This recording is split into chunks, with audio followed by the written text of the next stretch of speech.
I'm very pleased to have you in Banja Luka, Lisl. And yeah, to have the luck to have you here running your workshop at There Be Dragons. And I would like to ask you, first of all, how are you? Oh, I'm fine, and I'm also very happy to be here in Banja Luka. And what are your impressions so far about the city? How do you feel? It's very interesting, this mixture of glamorous surface and certain things not working. I find very interesting, especially you can see this in my hotel is a very good example. And a lot of things remind me pleasantly of Mexico. In which way did they remind you Mexico? Well, in Mexico, there's also this kind of approach to surface and looking great on the surface, and then things sometimes not working, but always finding a solution, a very good solution, what we call low tech, to make things work. I like that. Before you told me also about this magical realism that you found Yeah. in 100 years of solitude. How do you see this coming Well, about? I find it, well, the thing about 100 Years of Solitude is that when I read it, yeah, like with a Western consciousness, I thought, oh, that's a totally surreal book. When I came to Mexico, I found out it's describing reality. And it's a little bit like this here. It's unexpected for me, but I must say I did not know anything about Banja Luka, which has the advantage that everything you see, hear, smell, and so on is new. And I sometimes prefer that than to be really prepared and expect things. It's also true that for many people, I mean, people living here, this is a lived reality. It's not. That's right. That's right. It's just, I mean, makes you realize how westernized your approach to things is. You take certain things for granted. That's one thing I know about Mexico, not to do that, but you keep forgetting. And it's good to be reminded that don't take anything for granted, because it's just a certain way of life, that a very Americanized life that we are living in the West. I find it very interesting here that it's not like this, and it's very good to see. There are still places where America has not totally conquered a place. I guess also in the context we are living today, this is also a big question because we are like facing again some sort of real conflict in between different conceptions of life and Right. reality. Yeah, so I feel it's very. Yeah, it's a very peculiar moment also to be here, I think, at least for me, and I think also for all the artists participating to the residency. That's also comes my second questions, because you're currently running these workshops with the 7 artists. We're missing one. Unfortunately, is not able to come maybe and reach us because she's from Kosovo. And I would like to ask you, your workshop is called There Be Dragons, and I would like you to contextualize the title, and why did you choose this title also after that, and how this title is for you revealing what you're actually experiencing here. Well, I guess the title was chosen beforehand, and it's the title of one of my images. But I kind of, for myself, and I think for the group, I renamed the workshop into the Getting Lost workshop. Okay. Because we had one, I haven't talked about it yet, but there's already one result of Getting Lost yesterday that's very interesting. One of the participants found an abandoned house from the 50s, And she took some photos, and I'm really curious what's going to happen, because I think it's a very, very good way to explore a city by getting lost and open your mind to whatever you see and whatever associations you have, and so on. And getting lost is also it's not easy, it's not always easy to get lost in a new place, or even in a new place, but also in your hometown. And for some people, some of the participants are from here. Some others have developed through the time a high resonance with the environment to orientate themselves also as a tool of self-defense, let's say. That's what emerged in some conversations yesterday, and I would like to know what is for you to get lost.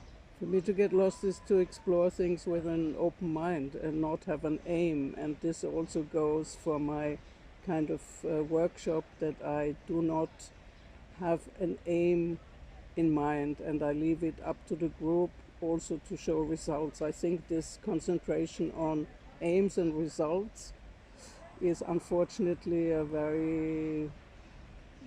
I find it's a very neoliberal way of thinking and teaching that has taken over also the art schools, at least in Austria, as far as I know, and it's counterproductive to creative thought. Yeah, I share a very similar feeling, and also because we are, you have been invited to be part of a European project, and European projects are mainly about getting results. Right. And in my positions, I'm currently trying to get results because that's what my commissioner asked me. But at the same time, I also believe that it's so important that even if you are asked to get results, that you continue to create an environment that is as free as possible for the participants, to really, for them to feel that they can, really be in a creative process that is not conditioned so much by material facts. Yeah, but the interesting thing about this, if you leave it open, you still get results. Because I have never taught a workshop with a group, and it's always been up to discussion. Do you want to have an end product, yes or no? And it's always been a yes. But you get a different kind of end product if you leave things open. And this is what's so interesting. You still get results, different results, and you take another road to get them. Yeah, and this actually goes very well with the question I wanted to ask you. Because yesterday when we started the workshop, you have introduced the workshop with introducing art also as a process of as an associative practice. Therefore, to the creative process being characterized by elements, traces, things you find that connect each other. And this is also the kind of work you're doing with the group somehow. And I would like to know how this came into being for you, and somehow how do you see really the creative process in this sense? Well, I'm going to propose the workshop tomorrow afternoon, that we talk exactly about that topic. How do you get from an idea to a piece of work? What is the process? Because I think there are many, many different approaches. I can only talk about myself. I work very associatively. Certain things come into my mind that connect with other things, and the thing about is, the more you know, right? The more knowledge you have, the more you can connect. And then I have to go back and see if these connections are real. Then I have to go back and see, have to research and look at the facts in order to go back to this associative process. So it's a back and forth, but it's not like, for me, like a process like in a dream. You just see something, feel something, and then you do it. It's always based on facts, and they are checked and researched.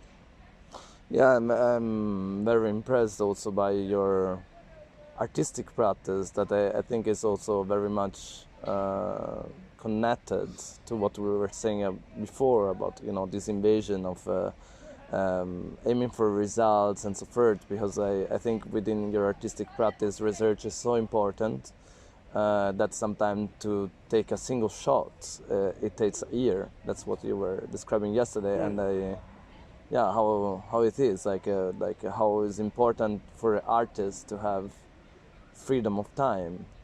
Right. Yeah. And I realize also I have this freedom because I just made myself this freedom.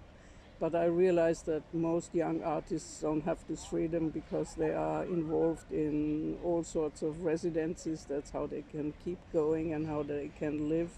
And residencies are a very strange way of being. And I know a lot of artists that can deal with it. I just know that I can't. I cannot go somewhere and have a framework and then have to do something. As soon as I have to do something, I can't do it. That's the thing about me. I don't need a structure from outside. I need the freedom not to have to do whatever I like, to take the time I like. And it's luxury. I realize that. Yeah, somehow the artistic practices are being dehumanized in some ways, Right. like compared to the freedom that art Should have. conquered Yeah. in the past decades, and then Yes. it's completely different now. Like it's so hard to be free in the arts. Like even though arts, in my opinion, should be the like a vehicle, an instrument for people to emancipate, be Well, free. what I'm Like, trying to do in this workshop, create this space. And it's been going really well, I think, and I will talk more about it in the following days, just by talking about how I do things and then have people tell how they do things and what the obstacles are and what the problems are, and we'll find out. The people already told me, by the way, that they want to have a result, and we already talked about how that could be, what we could be doing. So there will be a result. that sounds very amazing, and I'm very curious to see what is gonna happen. And I was also very impressed that with very simple tools, we can create a space of associative knowledge, Right. and collective knowledge production. That it's so important to have today, also for not be scared of the others, but Right. and build trust. The thing is that I don't feel myself as a lecturer. I'm a participant in this group. As I said before, I'm just also moderating the group.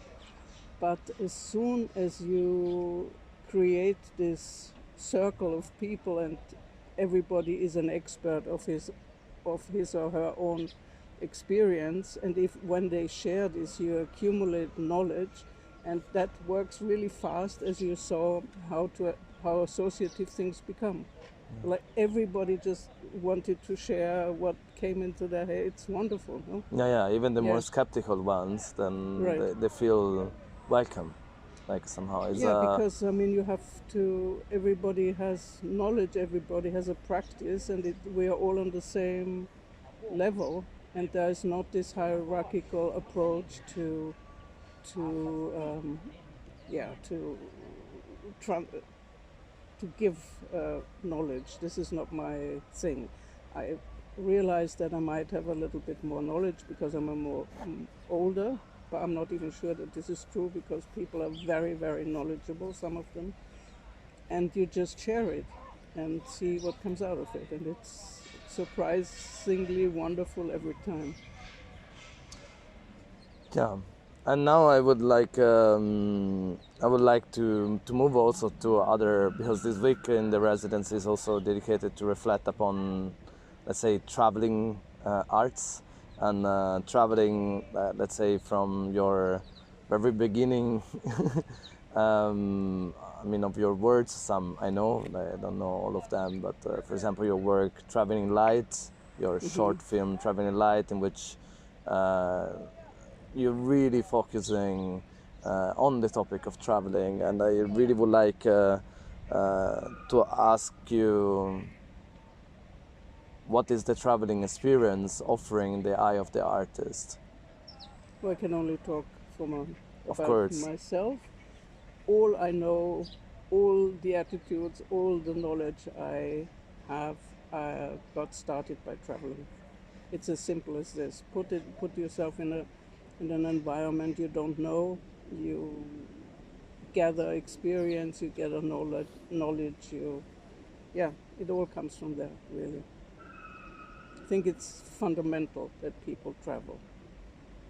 And I always thought if a politician or politicians of this world would have to live in another country, not as diplomats but as normal people, and were forced to travel, the world would look differently.